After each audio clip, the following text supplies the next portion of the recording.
राष्ट्रीय जनता दल और तेजस्वी यादव के साथ साथ लालू प्रसाद ने भी ये नहीं सोचा होगा कि कांग्रेस इतना ज़्यादा एग्रेसिव हो सकती है और इस तरह की बातें कर सकती है। कांग्रेस ने सीधी तौर पे महागठबंधन खत्म होने की घोषणा कर दी है।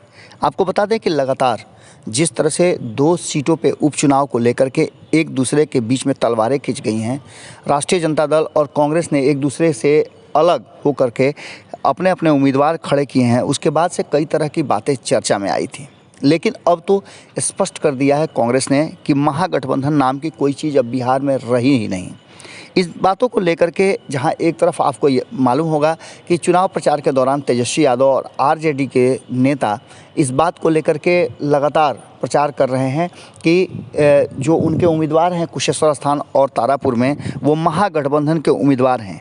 लेकिन भारतीय जनता पार्टी और जदयू जिस तरह से एकजुट नज़र आ रही है, वहीं महागठबंधन पूरी तरह से बिखरा हुआ नज़र आ रहा है। और अब तो जबकि आधिकारिक घोषणा कर दिया है कांग्रेस ने कि महागठबंधन नाम की कोई चीज़ अब बिहार में नहीं रह गई है, तब से राष्ट्रीय जनता दल के लिए मुश्किलें खड़ी हो गई हैं।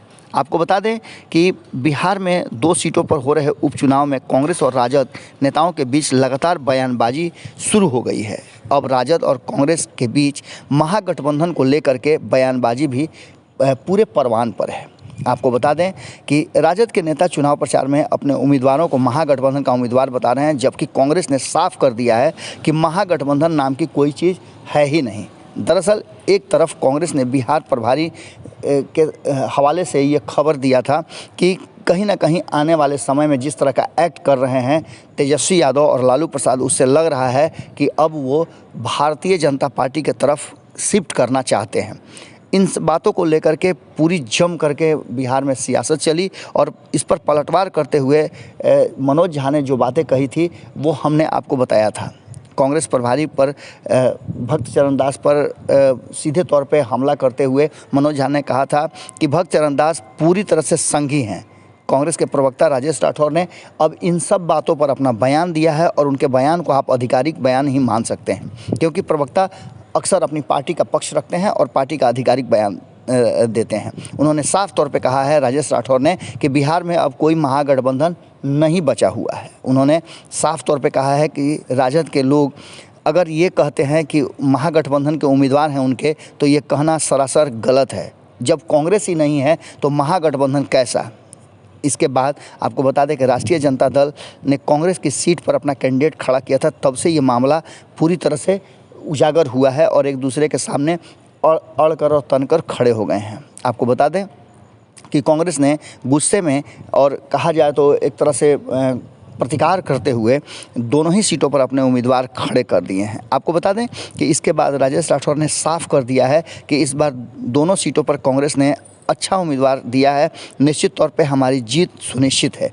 जनता की मांग पर भी हम लोग उम्मीदवार खड़ा किए हैं। इस बार दोनों सीटों पर कांग्रेस के उम्मीदवार की जीत पक्की है।